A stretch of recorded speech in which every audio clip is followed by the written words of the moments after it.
আপনারা শুনছেন বৈযোগচিত্র বৈচিত্র্য। পড়ে শোনাচ্ছি এরিখ মারিয়া রেমার্কের বিখ্যাত উপন্যাস দ্য রোড ব্যাক। উপন্যাসটির আজ 9ম পর্ব। আমার দিনগুলো একঘেয়ে বৈচিত্র্যহীনভাবে কাটতে থাকে। পূর্বাহ্নে 4 ঘন্টা আর অপরাহ্নে 2 ঘন্টা করে শিক্ষকতা করি। বাকি সময়টা একলা বসে বেরিয়ে আর ভাবনা চিন্তায় কাটে। রোববার সবচেয়ে খারাপ লাগে। সরাইয়ে যেতেও ভালো লাগে না। যখনই সরাইয়ে বসে থাকতে ভালো লাগে না, তখনই জীবনটা অসহনীয় মনে হয়। প্রধান শিক্ষকই স্কুলে একমাত্র পুরুষ শিক্ষক। তিনি 30 বছর এখানে শিক্ষকতা করে কাটিয়েছেন। শিক্ষকতার ফাঁকে অবসর সময়ে তিনি শুয়োর পালনের কাজে বিশেষজ্ঞ হয়েছেন। এই কাজে দক্ষতার জন্য তিনি অনেক পুরস্কারও পেয়েছেন।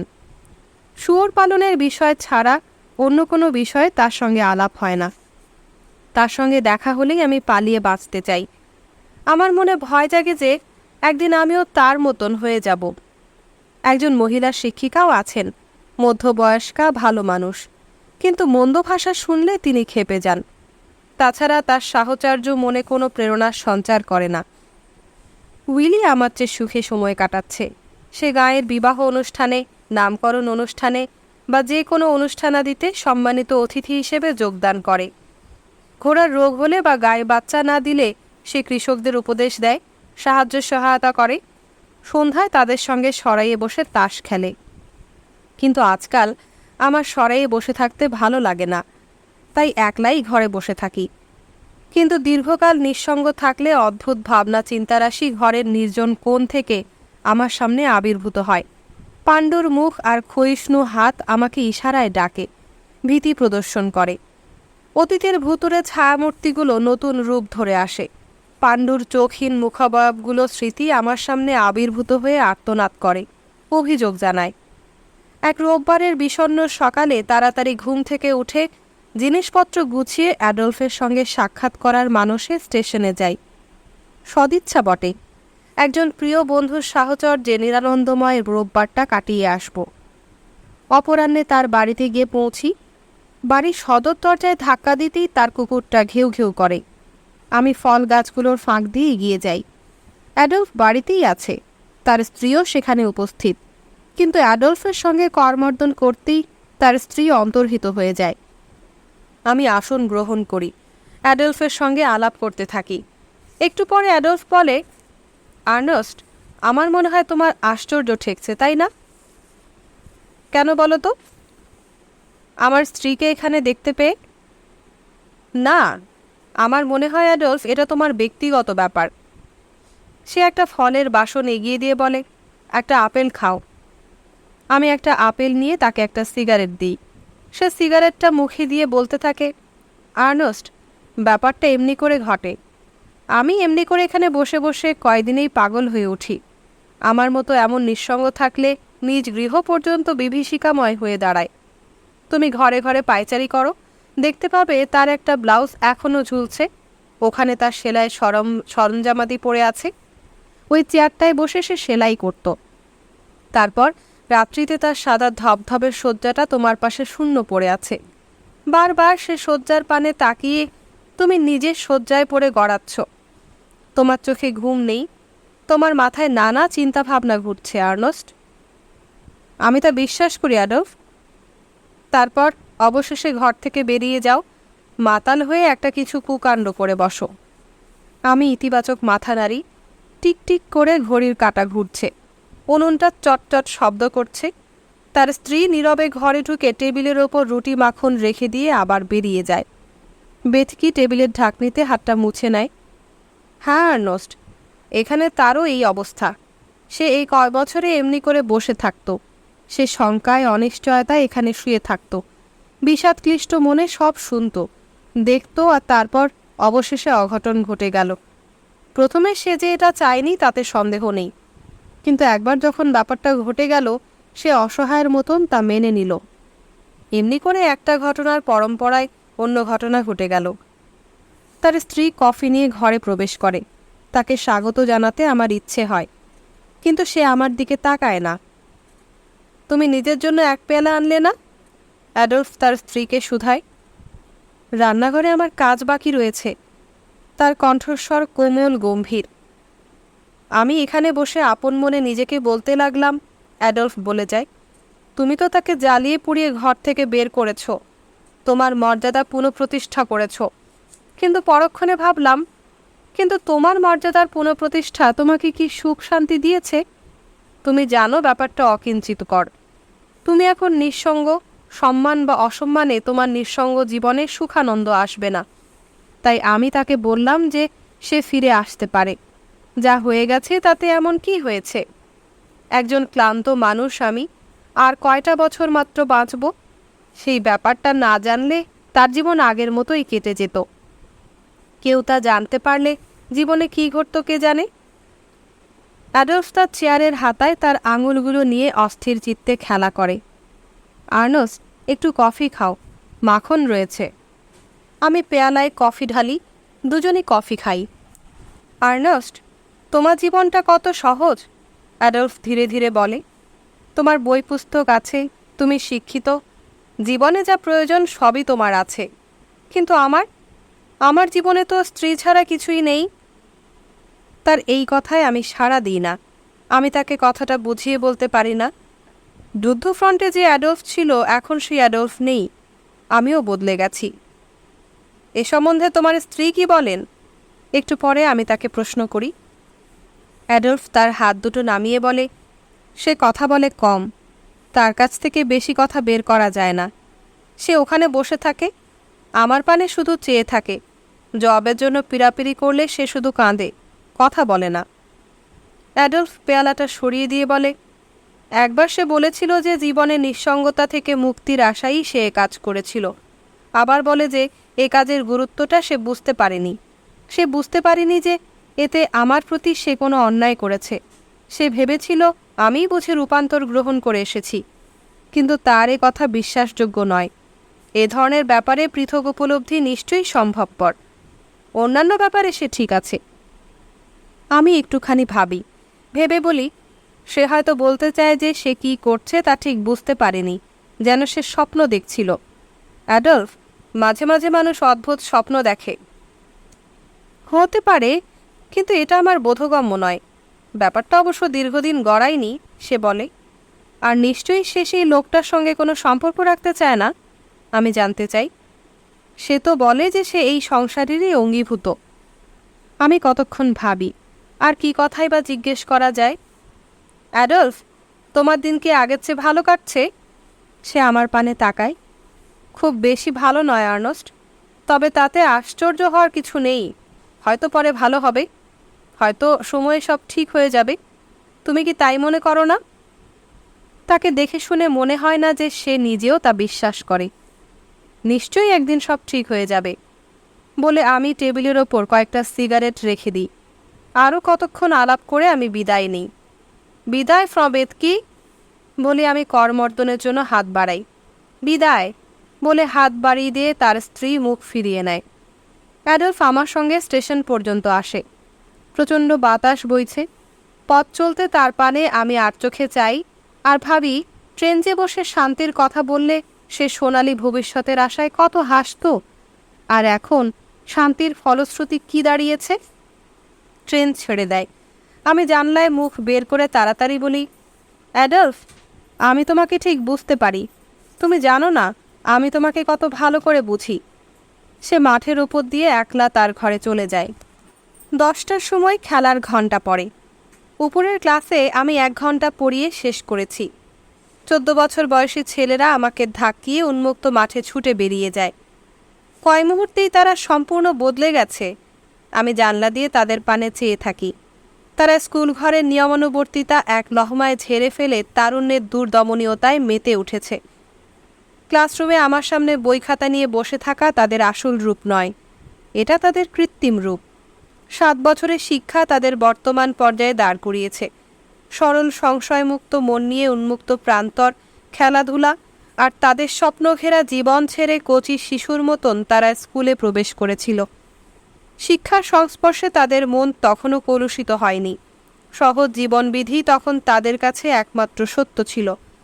তাদের মধ্যে যে সবচেয়ে প্রাণবন্ত আর শক্তিমান, সেই ছিল তাদের নেতা। সবাই তাকে অনুসরণ করত, সবাই তাকে মান্য করত। কিন্তু ধীরে ধীরে শিক্ষার অগ্রগতির সঙ্গে সঙ্গে একটা কৃত্রিম মূল্যবোধ গোপনে তাদের মনে জাগিয়ে দেয়া হলো, যে তার পড়া সবচেয়ে ভালো বলতে পারে তাকেই সেরা বলে আখ্যায়িত করা হলো, তাকেই সবার উপরে স্থান দেয়া হলো। অন্যান্যকে তার সমকক্ষ হতে হবে। যারা খুব প্রাণবন্ত তারা যে এই ব্যবস্থার বিরোধিতা করবে তাতে আশ্চর্যের এমন কিছু নেই, কিন্তু তাদের বশ্যতা স্বীকার করতে হবে। সুপণ্ডিতই স্কুলের আদর্শ, প্রাণবন্তজন নয়। কি মহান আদর্শ! পণ্ডিতজনেরা পৃথিবীর কি কল্যাণ সাধন করেছে! স্কুলের কৃত্রিম উষ্ণীকৃত উদ্যানে পণ্ডিত ব্যক্তি জীবনের বাহ্যিক আনন্দ ক্ষণকালের জন্য উপযোগ করে বটে, কিন্তু পরে যে সে সাধারণ ও অকিঞ্চিৎকর পর্যায়ে নেমে যাবে তাতে কোনো সন্দেহ নেই। অপণ্ডিত জনেরাই পৃথিবীর উন্নতি সাধন করেছে। আমি তাদের খেলা পর্যবেক্ষণ করি। নমনীয় দেহের অধিকারী সতেজ সবল কুঁকড়োচুলো ডেমহোল্ট মাঠময় উদ্দীপনায় আক্রমণধারা রচনা করছে। তার দেহের পেশি, শিরা, উপশিরাগুলো শক্ত শটান, দৃষ্টি তীক্ষ্ণ, উৎসাহ উদ্দীপনা অদম্য। সে সবাইকে শাসন করছে, সবাই তার আদেশ নির্দেশ দ্বিধাহীন চিত্তে পালন করছে। কিন্তু এই ডেমহোলটি 10 মিনিট পর যখন ক্লাসে এসে বসবে তখন হয়ে যাবে একটা দুর্বিনীত নির্বোধ একগুঁয়ে শয়তান, লেখাপড়ায় নিরেট গর্ধ। পরবর্তী পরীক্ষায় অকৃতকার্য হয়ে সে এই ক্লাসেই পড়ে থাকবে। আমার চোখের সামনে সে সুশীল সুবোধ ছেলেটির মতো বসে থাকবে, কিন্তু আমি অন্যদিকে চোখ ফেরালেই ভেঙচি কাটবে। বাড়ির কাজ করেছে কিনা জিজ্ঞেস করলে সে মিথ্যে কথা বলবে। একটু সুযোগ পেলেই সে আমার পোশাকে থুথু দেবে বা আমার চেয়ারে আলপিন পুঁতে রাখবে। কিন্তু ক্লাসের সেরা 1 নম্বর ছাত্রটি খেলাধুলায় একেবারে অকর্মণ্য, ক্লাসে তার প্রাধান্য প্রদর্শন করবে। জ্ঞান গরিমায় অহংকারী এই ছেলে প্রতিটি প্রশ্নের জবাব দিতে হাত তুলে দাঁড়াবে, আর মূর্খ ডেমহোল্ট অসহায় ক্রোধ বুকে চেপে পরীক্ষায় অকৃতকার্যতার প্রতীক্ষায় বসে থাকবে। 1 নম্বর ছেলেটা সব জানতা, আর এ সম্বন্ধে সে সচেতন। তবু শাস্তি পাওয়ার যোগ্য ডেমহোল্ট এই পাণ্ডুর বর্ণ সব জানতা আদর্শ ছেলেটির চেয়ে আমার কাছে 1000 গুণ প্রিয়। আমি কান ছাঁকুনি দেই। আমি কি আগেও এমনটি লক্ষ্য করিনি? কনার্সম্যানের সেই সামরিক পুনর্মিলনে অনুষ্ঠানের সময় সেখানে কি লক্ষ্য করিনি যে মানুষের ব্যক্তিগত গুণাবলীর কোনো অর্থ নেই, তার পেশা এবং সামাজিক মর্যাদাই আসল মাপকাঠি? অথচ যুদ্ধ সীমান্তে ব্যাপারটা ছিল এক বিপরীত। আমি মাথা নেড়ে ভাবি, কি জগতেই ফিরে এলাম। ডেমহোল্টের চিৎকার ধ্বনি মাঠময় ঘুরে বেড়াচ্ছে। আমি ভাবি, ছাত্রদের প্রতি শিক্ষকের বন্ধুসুলভ মনোভাব ছাত্র শিক্ষক সম্পর্কের উন্নয়ন সাধন করতে পারে কিনা। সম্পর্কের হয়তো কিছুটা উন্নয়ন হতে পারে, কিছুটা অসুবিধাও দূর করতে পারে, কিন্তু মূলত এটা হবে একটা মহাভুল, একটা মরীচিকা মাত্র। তারুণ্যের দৃষ্টি বড় প্রখর, তারুণ্যকে কলুষিত করা যায় না। তারুণ্য চায় প্রবীণদের বিরুদ্ধে তরুণদের দুর্ভেদ্য প্রতিরোধ। এটা শুধু ভাবাবেগ নয়, তারুণ্যের নৈকট্য লাভ সম্ভব, কিন্তু তারুণ্যের অভ্যন্তরে প্রবেশ সম্ভব নয়। তারুণ্যের নন্দন কানন থেকে একবার বিতাড়িত হলে সেখানে পুনঃপ্রবেশ অসম্ভব। তবে বয়সের একটা ধর্ম আছে। এই প্রখর দৃষ্টিসম্পন্ন ডেমহোল্টই হয়তো একদিন ঠান্ডা মস্তিষ্কে এই সাথিত্বকে স্বীয় সুবিধে অর্জনের কাজে লাগাবে। হয়তো এই সাথিত্বের প্রতি কিছুটা অনুরাগ থাকবে, কিন্তু এই অনুরাগ তাকে তার স্বার্থ সাধনে বাধা দিয়ে রাখতে পারবে না।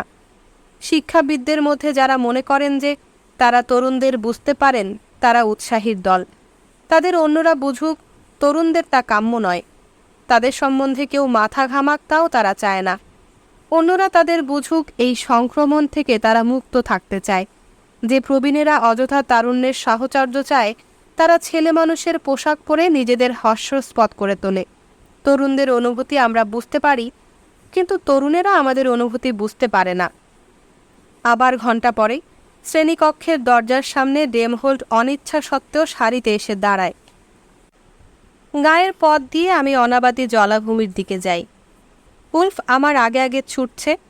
সহসা পাশের খামার বাড়ির প্রাঙ্গণ থেকে একটা বুলডগ বেরিয়ে উলফের ওপর ঝাঁপিয়ে পড়ে। উলফ আগে তা দেখতে পায়নি, তাই প্রথম আক্রমণে বুলডগটা উলফকে নিচে ফেলে দেয়। পর মুহূর্তে ধুলোরাশির আড়ালে চলে ধস্তাধস্তি, আছাড় পাছাড় আর ক্রুদ্ধ গর্জনধ্বনি। কৃষক লাঠি হাতে বস্তি থেকে ছুটে বেরিয়ে এসে দূর থেকেই চিৎকার করতে থাকে, প্রভুর দোহাই মাস্টার, আপনার কুকুরটাকে সামলান, প্লুটো ওটাকে ছিঁড়ে টুকরো টুকরো করে ফেলবে। আমি তার কথায় কান দিইনি। প্লুটো, প্লুটো, ওরে জাহান্নামী খুনি, এদিকে আয়। উত্তেজিত কৃষক চিৎকার করতে করতে প্রাণপণে কুকুর দুটোকে ছাড়িয়ে দিতে ছোটে, কিন্তু ইতিমধ্যে ঘূর্ণিঝড় তর্জন গর্জন করতে করতে আরও 100 গজ দূরে সরে পড়ে। সেখানে আবার প্যাঁচ শুরু হয়। কৃষক তার লাঠিটা নামিয়ে হাঁপাতে হাঁপাতে বলে, এবার এর দফা রফা। কিন্তু মাস্টার, আমি বলে রাখছি, আমি এক ফার্দিংও ক্ষতিপূরণ দেব না। আপনার কুকুরকে আপনার ফিরিয়ে আনা উচিত ছিল। কার দফা রফা? আমি প্রশ্ন করি। আপনার কুকুরের। কৃষক সসম্মানে জবাব দেয়, এই বদমাইশ বুলডগটা আজ পর্যন্ত ডজন খানেক কুকুর খুন করেছে। আমার মনে হয় উল্ফ সম্বন্ধে দুর্ভাবনার কোনো কারণ নেই, আমি তাকে বলি। এটা সাধারণ মেষপালা কুকুর নয়, এটা যুদ্ধফেরত কুকুর, পুরানো সৈনিক, আপনাকে বলে দিচ্ছি। ধুলোর ঝড় মিলিয়ে যায়। কুকুর দুটো এবার একটা তৃণাচ্ছাদিত স্থানে সরে এসেছে। আমি দেখছি বুলডগটা উল্ফকে ফেলতে চেষ্টা করছে, যাতে তার গ্রীবাদেশে দাঁত বসিয়ে দিতে পারে। সফল হলে সত্যি উল্ফের দফা রফা, কারণ তখন বুলডগটা সহজেই তার ঘাড়টা ভেঙে দিতে পারবে। কিন্তু উল্ফ বাইন মাছের মতন গড়িয়ে নিজেকে মুক্ত করে, সঙ্গে সঙ্গে বুলডগটাকে আক্রমণ করে। বুলডগটা চেঁচায়, কিন্তু উল্ফ নিঃশব্দ লড়াই করতে থাকে। জাহান্নামী! কৃষক ক্রোধে চেঁচিয়ে ওঠে। বুলডগটা নিজেকে মুক্ত করে লাফ দিয়ে উল্ফকে আক্রমণ করে, কিন্তু উল্ফকে ধরতে পারে না, হাওয়ার ওপর লাফ দেয়। আবার ক্রুব্ধ বুলডগটা বারবার লাফ দিয়ে লক্ষ্যভ্রষ্ট হয়। উল্ফটা এত ক্ষুদ্রকায় যে চোখেই পড়ে না, মনে হয় বুলডগটা একলাই লাফালাফি করছে। মাটির ওপর উল্ফ বিড়ালের মতো ছুটে বেড়ায়। যুদ্ধক্ষেত্রে দৈত্য কাজ করার সময় সে এই কৌশল শিখেছে। সে বুলডগের পায়ের ফাঁক দিয়ে ঢুকে তলা থেকে আক্রমণ করে। সে বুলডগের চারদিকে ঘুরে বেড়ায়, তারপর সুযোগ করে সহসা বুলডগের পেটে দাঁত ঢুকিয়ে দিয়ে ধরে রাখে। বুলডগটা পাগলের মতন গর্জন করতে করতে মাটিতে শুয়ে পড়ে, কিন্তু বিদ্যুৎ গতিতে উল্ফ বুলডগটাকে ছেড়ে দিয়ে এবার তার কণ্ঠনালী ধরার সুযোগ সন্ধানে থাকে। এই প্রথম তাকে গর্জন করতে শুনলাম। এবার সে ভীষণ মূর্তি ধারণ করে। এবার সে সুযোগ পেয়ে বুলডগের কণ্ঠনালী কামড়ে ধরে। বুলডগটা মাটিতে পড়ে গড়াগড়ি করে, কিন্তু সেদিকে তার খেয়াল নেই। প্রভুর দোহাই মাস্টার, আপনার কুকুরটা ফিরিয়ে আনুন, প্লুটোকে সে টুকরো টুকরো করে ফেলবে। কৃষক চেঁচিয়ে অনুরোধ করে। আমি সন্ধ্যা পর্যন্ত ডাকাডাকি করলেও সে আমার কথায় কান দেবে না, আমি কৃষককে বলি।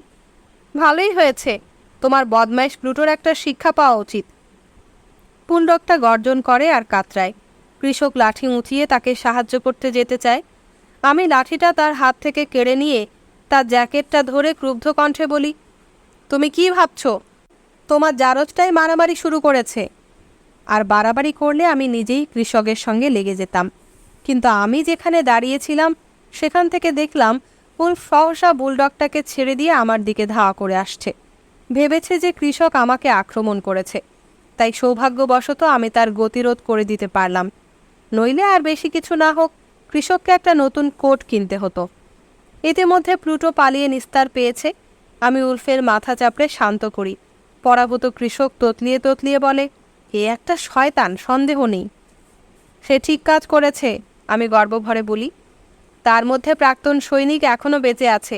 অভিজাত রক্তের সঙ্গে গোলমাল বাঁধালে শেষ পরিণাম ভালো হয় না। আমরা আপন পথে চলতে থাকি। গা পেরিয়ে প্রান্তরের পরেই জলাভূমি। সেখানে বৃক্ষরাজি লতাগুল্মের ঝোপঝাড় আর পুরনো সমাধিক্ষেত্র। বার্চ গাছের জঙ্গলের কাছে একদল মেষ বিচরণ করছে। অস্তগামী সূর্যের সোনালি কিরণে এদের পশমি পৃষ্ঠদেশ চিকচিক করছে। হঠাৎ উল্ফ মেষপালের পানে ছুট দেয়। বুলডগের সঙ্গে মারামারি করে তার মেজাজ খারাপ হয়ে আছে ভেবে আমিও পেছনে ছুটতি, যাতে সে একটা মহা হত্যাকাণ্ড না ঘটাতে পারে। আমি মেষপালককে চেঁচিয়ে বলি, ওহে, কুকুরটার প্রতি খেয়াল রেখো। মেষপালক হাসে, এটা তো একটা মেষ রাখা কুকুর, কোনো ক্ষতি করবে না। আমি আবার চেঁচিয়ে বলি, এমনটি ভেবো না, একে তুমি চেনো না, এটা একটা যুদ্ধ কুকুর। তাতে হলো কি? মেষপালক জবাব দেয়, যুদ্ধ কুকুরই হোক আর যাই হোক, কোনো ক্ষতি করবে না। ওই দেখুন, খুব ভালো কুকুর। যাও তো, মেষগুলোকে খেদি নিয়ে এসো তো। আমি আমার চোখকে বিশ্বাস করতে পারি না। উল্ফ জীবনে কোনোদিন মেষ দেখেনি, এখন মেষগুলোকে খেদিয়ে নিয়ে আসছে। জীবনে এ কাজ ছাড়া যেন অন্য কোনো কাজ করেনি। ঘেউ ঘেউ করে লাফিয়ে ঝাঁপিয়ে দুটো পথভ্রষ্ট মেষকে ফিরিয়ে নিয়ে আসে। দুটো মেষ দাঁড়িয়ে থাকলে বা অন্যদিকে যেতে চাইলে সে এদের পথরোধ করে এদের গায়ে কট করে কামড় দেয়। তখন তারা সামনে সামনে ছুটতে থাকে। চমৎকার, সুদক্ষ কুকুর, মেষপালক মন্তব্য করে। এর চেয়ে ভালো কুকুর হয় না। কুকুরটার যেন রূপান্তর ঘটে গেছে। তার চোখ চকচক করে। সে মেষপালের চারদিকে কান খাড়া করে বৃত্তাকারে ঘুরে বেড়ায়। দেখে মনে হয় খুব উত্তেজিত। আমি এখনই এটা কিনব, মেষপালক বলে। আমার নিজের কুকুরটাও এমন দক্ষ নয়। ওই কুকুর, ওই দেখুন, আমার কুকুরটা মেষপালকে গায়ের পথে তাড়িয়ে নিয়ে যাচ্ছে। কাজে একদম পাকা। আমি আনন্দে আত্মহারা। উলফ গোলা বারুদের মাঝখানে গোলা বিধ্বস্ত সীমান্তে বড় হয়েছে। কেউ একে কিছু শেখায়নি, কিন্তু তবু সে নিজের কাজ জানে। আমি এর বিনিময়ে নগদ 5 পাউন্ড আর একটা মেষ দেব, মেষপালক বলে। আমি নেতিবাচক মাথা নেড়ে কঠোরভাবে বলি, 10 লাখ দিলেও হবে না। এবার মেষপালক মাথা নাড়ে। কাঁটাগুল্মের খোঁচা আমার চোখে মুখে লাগে। আমি এক হাতে কাঁটাগুল্ম সরিয়ে অন্য হাতে চোখ মুখ আড়াল করে পথ করে চলি। কুকুরটা হাঁপিয়ে হাঁপিয়ে আমার পাশে পাশে চলছে। দূর থেকে মেষপালের গলায় বাঁধা ঘণ্টার টুংটাং শব্দ ভেসে আসছে। তাছাড়া সব স্তব্ধ নিঝুম। সন্ধ্যাকালে মেষের দল ভেসে বেড়াচ্ছে। সূর্য অস্তাচলে নামছে। ঘন সবুজ ঝোপঝাড় পিঙ্গল রঙে রাঙা হয়ে উঠেছে। দূর বনানী থেকে সান্ধ্য বাতাস ঝিরঝির বইছে। ঘণ্টাখানেক পরেই বাতাস ভূর্জপত্রের সঙ্গে মাতামাতি শুরু করবে। কিষাণ আর অরণ্যবাসীদের মতো সৈনিকেরাও এই পল্লী দৃশ্যের সঙ্গে পরিচিত। তারাও বদ্ধ ঘরের অভ্যন্তরে বাস করেনি। তারা বাতাসের আগমনকাল আর আসন্ন সন্ধ্যার দারুচিনি ধূসর রঙের সঙ্গে পরিচিত। তারাও মেঘ ঢাকা সূর্যের কিরণ রেখা আর চক্রের রীতি বৈশিষ্ট্যের সঙ্গে পরিচিত। একবার ফ্লান্ডার্সে এক প্রচণ্ড গোলাগুলিতে আমাদের একজন সৈনিক আহত হয়েছিল। তার জন্য সাহায্য আসার তখন অনেক দেরি।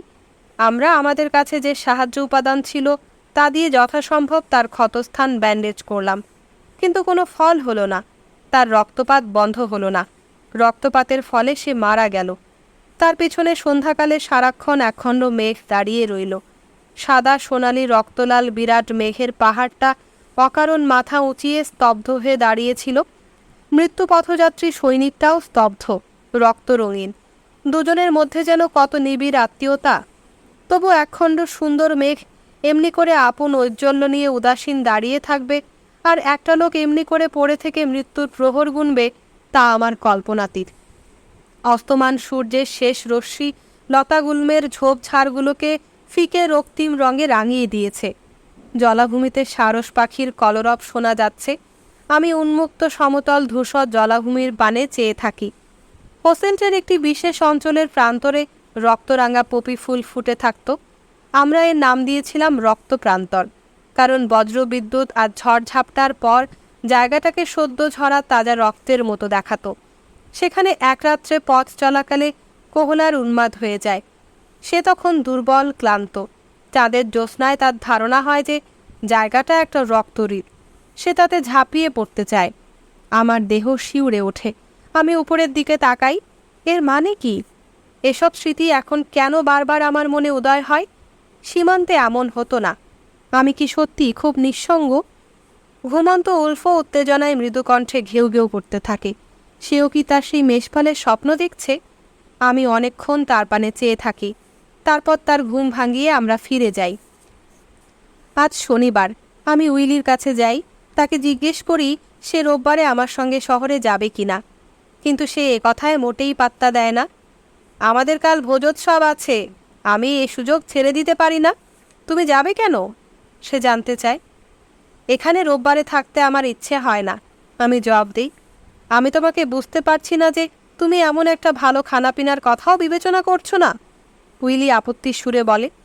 আমি একলাই রওনা হই। সন্ধ্যার সময় একটা কিছু পাওয়ার অস্পষ্ট আকাঙ্ক্ষা নিয়ে আমি ওয়ান্ডম্যানে যাই। স্থানটা কর্মমুখর। আমি কতক্ষণ দাঁড়িয়ে থেকে চারদিকে চাই। একদল তরুণ, যারা সময়ের সামান্য ব্যবধানের জন্য যুদ্ধে যোগদান করতে পারেনি, নাচঘরে বসে চোঁ চোঁ করে মদ খাচ্ছে। তারা নিজেদের ভবিষ্যৎ সম্বন্ধে সুনিশ্চিত। তারা জানে তারা কি চায়। তাদের জীবনের প্রারম্ভ সহজ সরল। তাদের জীবনের লক্ষ্য সুনির্দিষ্ট। লক্ষ্য জীবনে সাফল্য অর্জন। আমাদের চেয়ে বয়সের তরুণ হলেও তারা আমাদের চেয়ে গুণী। আমি যে মেয়েটার সঙ্গে নেচে আগে একবার পুরস্কার পেয়েছিলাম, সেই মেয়েটাকেও নাচিয়েদের দলে দেখতে পাই। আমার সঙ্গে নাচার জন্য আমি তাকে অনুরোধ করি। এরপর থেকে আমরা দুজন কাছছাড়া হইনি। কয়দিন আগে মাত্র মাইনে পেয়েছি। সেই জেরে আমি 2 বোতল ভালো মদের অর্ডার দিই। আমরা ধীরে সুস্থে মদ খাই, কিন্তু যতই মদ খাই ততই আমার মনে অদ্ভুত খেয়াল জাগে। কাউকে একান্তভাবে একলা করে পাওয়ার কথা আলবার্ট যে বলেছিল, তার তাৎপর্য কী? আমি বিষণ্ণ মনে মেয়েটার বকবকানি শুনি। সে চড়ুই পাখির মতন কিচিরমিচির করতে থাকে।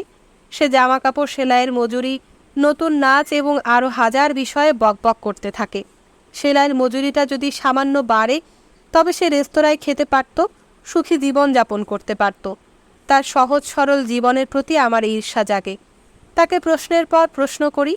এখানে সমবেত প্রত্যেকে হাসছে, আমোদ ফুর্তি করছে। তাদের জীবনধারা সম্বন্ধে জানতে আমার ইচ্ছে হয়। তাদের মধ্যে হয়তো এমন কেউ আছে যে এমন কিছু বলতে পারবে যা আমার উপকারে আসবে। এখানকার কাজ শেষ করে আমি চড়ুই মেয়েটার সঙ্গে তার বাড়িতে যাই। সে ধূসর রঙের ভাড়াটে বাড়ির একটা ঘরে বাস করে। আমরা দরজার সামনে কতক্ষণ দাঁড়িয়ে থেকে তার হাতের উষ্ণতা আমার হাতে অনুভব করি।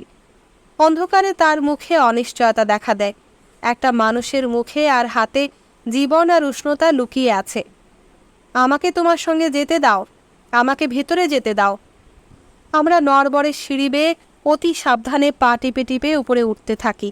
আমি দেশলাইয়ের একটা কাঠি জ্বালাতেই সে তা ফুঁ দিয়ে নিভিয়ে দেয়। সে আমার হাত ধরে আমাকে পথ দেখিয়ে তার পিছু পিছু নিয়ে যায়। একটা ক্ষুদ্র অপরিসর ঘর, একটা টেবিল, একটা সোফা, একটা শয্যা আর দেয়ালে কয়েকটা ছবি। ঘরের কোণে একটা সেলাই কল, আর সেলাই করার জন্য একটা ঝুড়িতে কিছু কাপড়। ক্ষীণাক্ষীণে মেয়েটার চটপট একটা স্টোভ এনে তাতে চা পাতার সঙ্গে আপেলের খোসা মিশিয়ে সিদ্ধ করে। এগুলো অন্তত আরও 10 বার সিদ্ধ করে আবার শুকানো হয়েছে। সে 2টো পেয়ালায় এই পানীয় ঢালে। একটা ঈষৎ দুষ্টুমি ভরা হাস্যময়ী মুখ, চিত্তচাঞ্চল্য জাগানো নীল রঙের পোশাক, বাসস্থানের সৌহার্দ্যময় অনাড়ম্বর পরিবেশ আর যৌবন সর্বস্ব তন্বী তরুণী। যৌবনই তার একমাত্র সম্পদ। আমি সোফায় বসে পড়ি। এমনি করেই প্রেমের সূচনা হয়। এমনি সহজ সকৌত ক্রীড়াচ্ছলে দৈনিক ক্রিয়া প্রক্রিয়ায় কি প্রেম বিনিময়ে একমাত্র প্রয়োজন? মেয়েটা সরলা, স্নেহপরায়ণা, রতি রঙ্গবিলাসিনী। ঘর বাঁধার স্বপ্ন তার নেই। তার কামনা কেউ তার কাছে এসে তাকে বুকে জড়িয়ে ধরুক, তারপর চলে যাক। তখন তার সেলাই কল চলবে।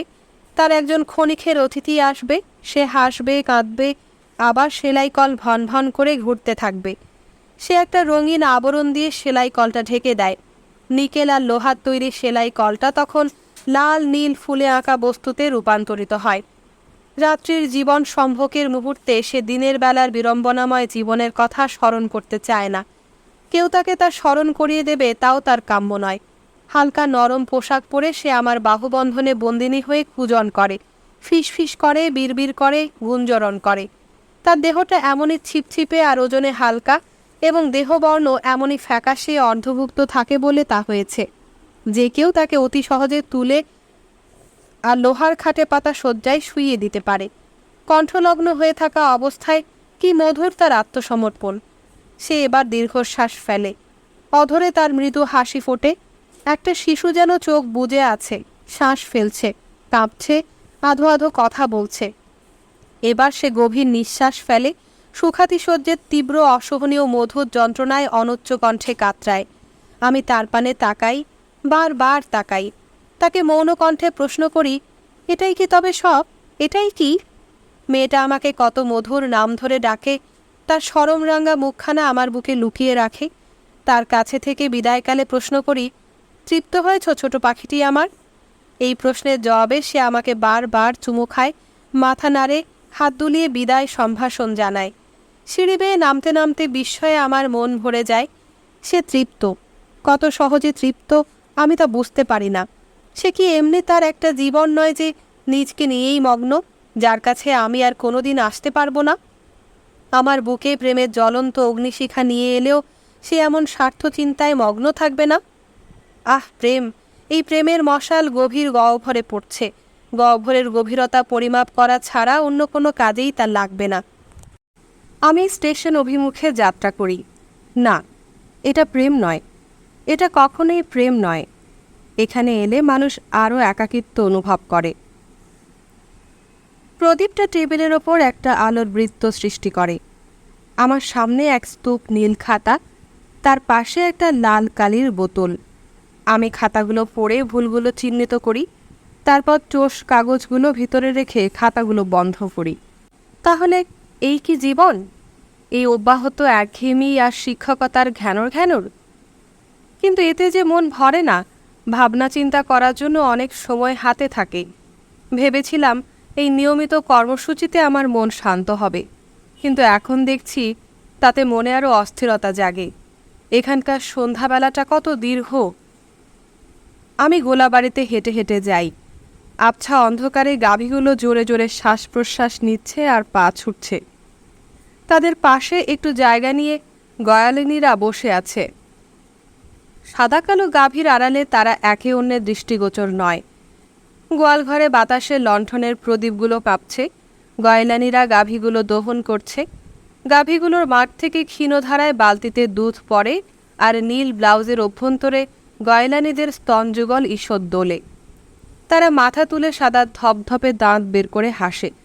অন্ধকারেও তাদের চোখ চিকচিক করে। গাভী আর বিচালির গন্ধ নাকে লাগে। দরজায় কতক্ষণ দাঁড়িয়ে আবার ঘরে যাই। নীল খাতাগুলো তখনও প্রদীপের নিচে পড়ে আছে। এগুলো কি এমনিভাবে সারা জীবন পড়ে থাকবে? আর আমিও কি ওখানে বসে বসে ধীরে ধীরে বুড়ো হয়ে একদিন মরে যাব? এবার ঘুমাবো বলে ঠিক করি।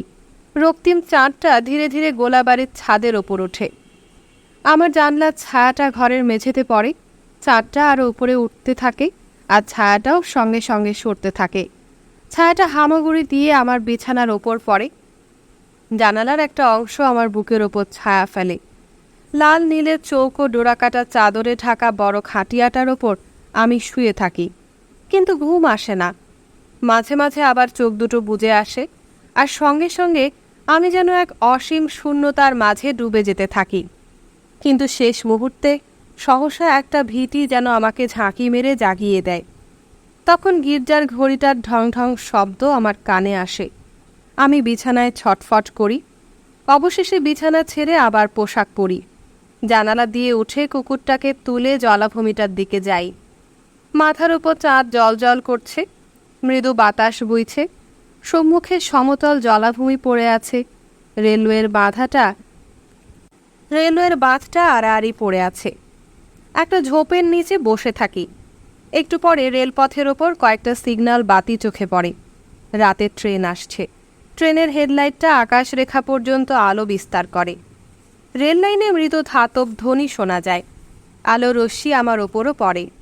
ট্রেনটা গর্জন করে আমার পাশ দিয়ে চলে যায়।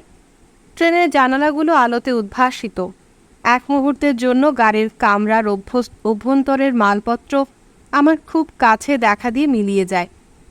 সমান্তরাল লোহার রেল লাইন দুটো হেডলাইটের আলোতে জ্বলজ্বল করে। এবার দূর থেকে শুধু গাড়ির পিছনের লাল বাতিটা ভুতুরে চোখের মতন জ্বলতে থাকে।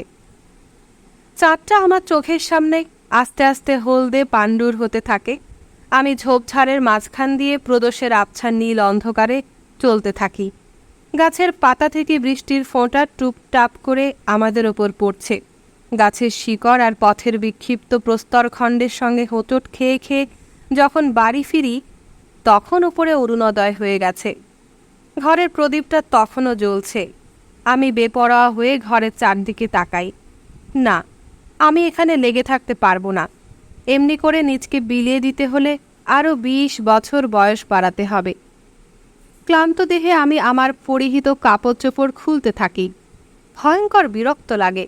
ঘুমোতে যাওয়ার সময়ও আমার হাত দুটো একত্র চেপে আছে। না, আমি কিছুতেই আত্মসমর্পণ করব না। আমি এখানে আত্মসমর্পণ করব না। আবার আমি অসীম অতল শূন্যতায় ডুব দিই, এবং আমি অতি সাবধানে কেঁচোর মতন বেরিয়ে আসতে থাকি, ইঞ্চি ইঞ্চি করে। মাঠের বুকে সূর্যের সোনালি আভা ছড়িয়ে পড়েছে। ঝোপেঝাড়ে ফুল ফুটে আছে। নিথর গরম বাতাস দিকচক্রবালে পর্যবেক্ষক বেলুন আর মেঘের দল ভাসছে। আমার লৌহ শিরস্ত্রাণের আশপাশের রক্তরঙিন পপি ফুল দুলছে। পাতার গাছের ঝোপের ওপর থেকে একটা অতি অস্পষ্ট শব্দ যেন আমি শুনতে পাই। আবার সেই শব্দটা মিলিয়ে যায়। আমি উৎকণ্ঠিত হয়ে প্রতীক্ষা করি। একটা গোবরে পোকা সোনালি সবুজ ডানা মেলে আমার সামনে হামাগুড়ি দিয়ে আসছে। দুপুরের স্তব্ধতায় আবার একটা অস্পষ্ট খসখস শব্দ কানে আসে। ঝোপের ওপর দিয়ে একটা লৌহ শিরস্ত্রাণের প্রান্ত ভাগ চোখে পড়ে। তারপর একটা কপাল, দুটো স্পষ্ট চোখ, একটা কঠিন মুখ সন্ধানী চোখে চারদিকে তাকিয়ে ফিরে গিয়ে কাগজে কি লিখতে থাকে।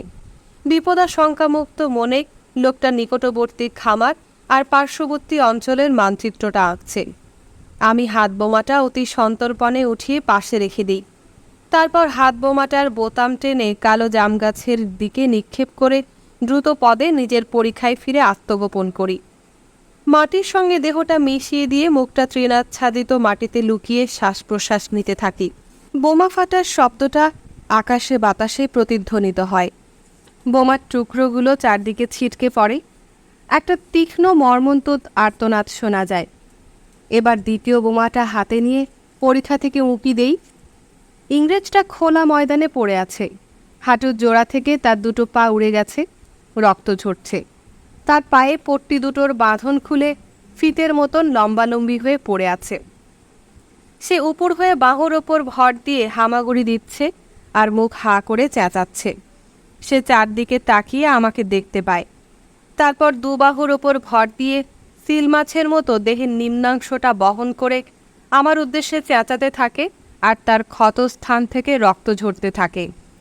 রক্তক্ষরণের ফলে তার লাল মুখটা ক্রমশ পাণ্ডুর হয়ে যায়। দৃষ্টি ঘোলা হয়ে চোখের পাতা বুজে আসে। তার চোখ আর মুখ গহ্বরটা শেষ পর্যন্ত তার দ্রুত ক্ষয়িষ্ণু মুখাবয়বে দুটো অন্ধকার গুহার মতন দেখায়। তার দেহটা আস্তে আস্তে একটা কাঁটা ঝোপের ওপর নুয়ে পড়ে। সে উপর হয়ে সাঁতার কাটার মতন করে দুটো হাত নাড়ে। মুখটা হা করে তখনও সে চেঁচাচ্ছে। আমি কেঁচোর মতন বেরিয়ে এসে নিজেদের ট্রেঞ্চের দিকে রওনা হই। একবার পিছন পানে তাকাই। মৃত লোকটা সহসা আবার বেঁচে উঠেছে।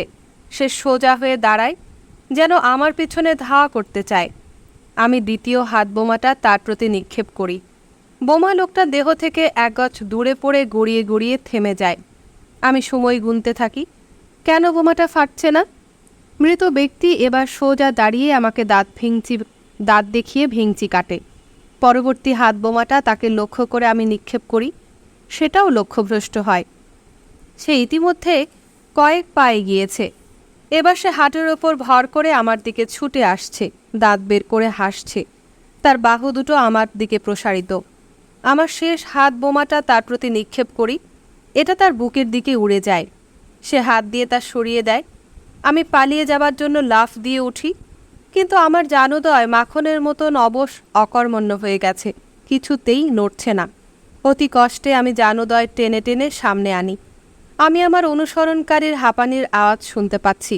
আমি আমার অকর্মণ্য পা দুটোকে হাতের সাহায্যে সামনে টেনে আনি, কিন্তু পেছন থেকে দুটো হাত আমার গলা টিপে ধরে আমাকে পিছনে টেনে মাটিতে ফেলে দেয়।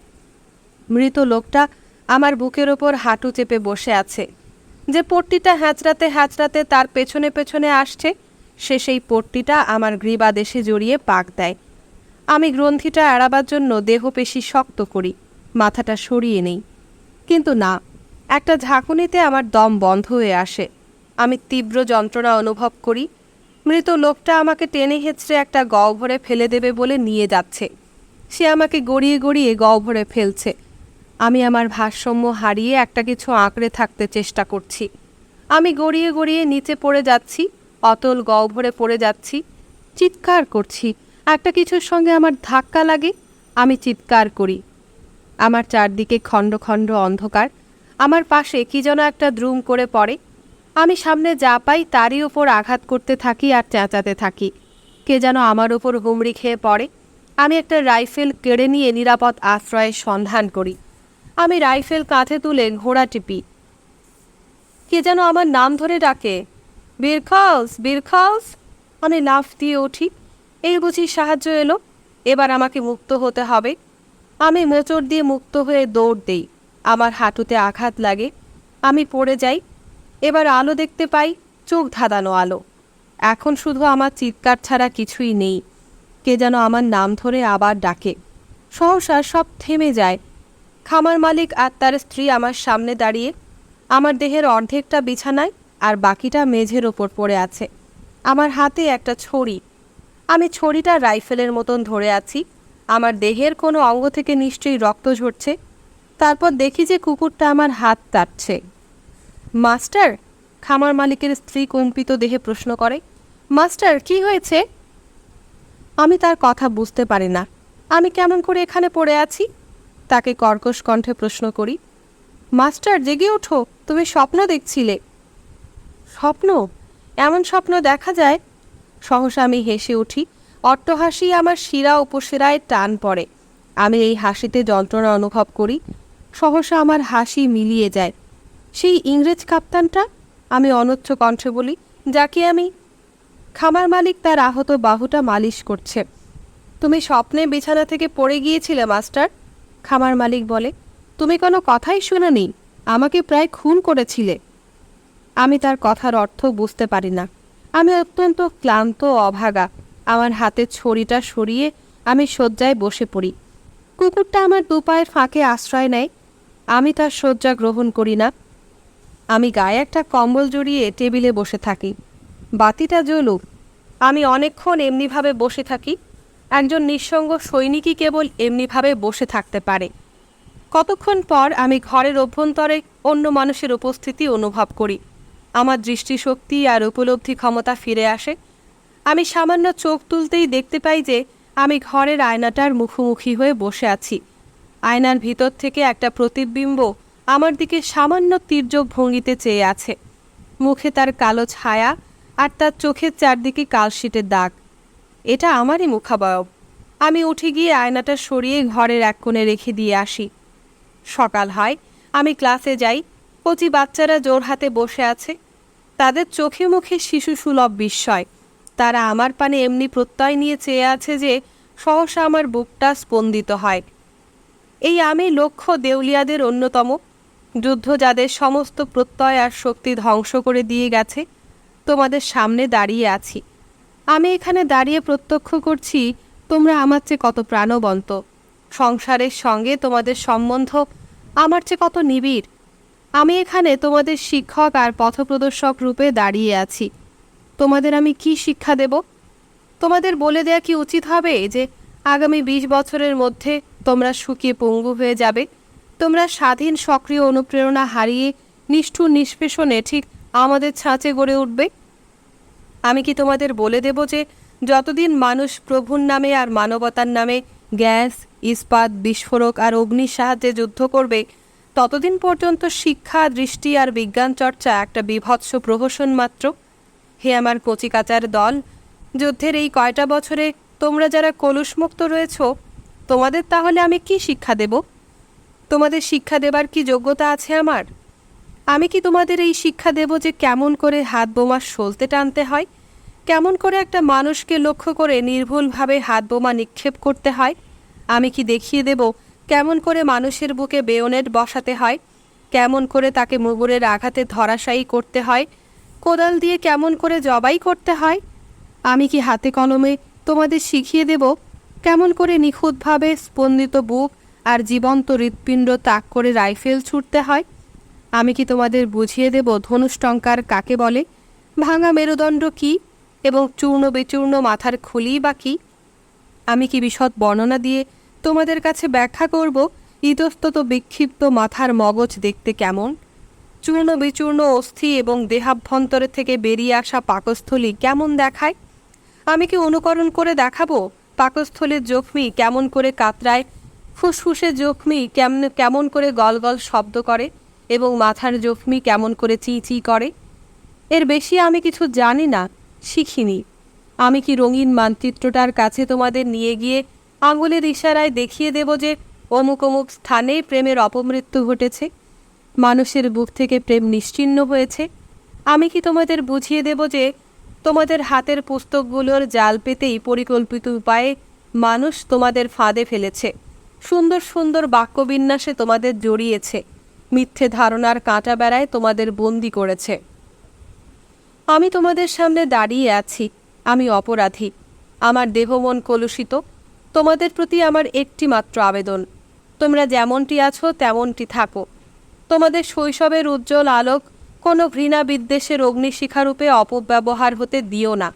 তোমাদের শ্বাস নিঃশ্বাস এখনও পবিত্র আর কলুষমুক্ত। তোমাদের শিক্ষা দেওয়ার আশা কেমন করে পোষণ করব আমি? আমার রক্তাক্ত অতীত এখনও আমাকে অনুসরণ করছে। আমি কোন দুঃসাহসে তোমাদের সাহচর্যে অবস্থান করব? আমাকে কি আবার নতুন করে মানুষ হতে হবে না? আমার সারা দেহে খিঁচুনি অনুভব করি। আমি যেন পাথরে পরিণত হচ্ছি, আমি যেন ভেঙে পড়ছি। আমি ধীরে ধীরে চেয়ারের ওপরে নুয়ে পড়ছি। এবার উপলব্ধি করছি যে আমি এখানে আর থাকতে পারি না। আমি একটা কিছু অবলম্বন হিসেবে ধরতে চাই, কিন্তু পারি না। কতক্ষণ পর, আমার মনে হয় অনেকক্ষণ, আমার মূর্ছিত অবস্থার অবসান হয়। হে শিশুর দল, আমার কথা বলতে কষ্ট হচ্ছে, এখন তোমরা যেতে পারো, আজ তোমাদের ছুটি। আমি তাদের সঙ্গে তামাশা করছি কিনা সে সম্বন্ধে নিশ্চিত হওয়ার জন্য কচি বাচ্চারা আমার দিকে চায়। আমি আমার মাথা নেড়ে বলি, হ্যাঁ, তোমাদের ছুটি, বাড়ি গিয়ে খেলা করো, তোমাদের বিড়াল কুকুর নিয়ে খেলা করো, আজ আর তোমাদের আসতে হবে না। তারা হুড়োহুড়ি করে বই খাতাগুলো নিজেদের থলিতে ভরে কলরব করে ছুটে বেরিয়ে যায়। আমি আমার জিনিসপত্র গুছিয়ে বেঁধে ছেদে পাশের গায়ে উইলির কাছে বিদায় নিতে যাই। সে জানলার পাশে বসে বেহালা বাজানোর অভ্যাস করছে, আর টেবিলের ওপর উত্তম খাদ্য সামগ্রী সাজানো। এই হবে আমার তৃতীয় আহার পর্ব, সে উৎফুল্ল কণ্ঠে বলে। তুমি জেনে রাখো, আমি এখন উটের মতন ভবিষ্যৎ সংস্থানের দূরদর্শিতা নিয়ে যেতে পারি। আমি তাকে জানাই আজ বিকেলেই আমি এই স্থান থেকে চলে যাব। কাউকে প্রশ্ন করা উইলির স্বভাব নয়। সে চিন্তিত কণ্ঠে বলে, আর্নস্ট, এখানে সব কিছু ধীর ও মন্থর গতিতে চলছে তা আমি স্বীকার করি, কিন্তু যতদিন তারা আমাকে এমনি করে যেতে দেবে ততদিন 10টা ঘোড়াও আমাকে টেনে হেঁচড়ে এখান থেকে সরাতে পারবে না। এই বলে টেবিলের তলা থেকে সে একটা বিয়ারের বোতল বের করে বোতলের লেবেলটা প্রদীপের আলোতে ধরে বলে, চমৎকার জিনিস। আমি অনেকক্ষণ তার দিকে চেয়ে বলি, হাই উইলি, আমি যদি তোমার মতন হতে পারতাম। আমি তা বিশ্বাস করি, বলে সে হেসে বোতলের ছিপিটা খোলে। স্টেশনের পথে দুটো ফুটফুটে ছোট মেয়ে মাথার চুল দুলিয়ে দুলিয়ে পাশের বাড়ি থেকে ছুটে এসে আমাকে অভিবাদন জানায়। তারা এইমাত্র একটা মরা ছুঁচো বাগানে সমাধিস্থ করে এসেছে। ছুঁচোটার জন্য তারা শেষ প্রার্থনা করেছে। এ খবরটা তারাই আমাকে দেয়। আমার সঙ্গে করমর্দন করে তারা আমাকে সম্ভ্রমে বিদায় জানায়।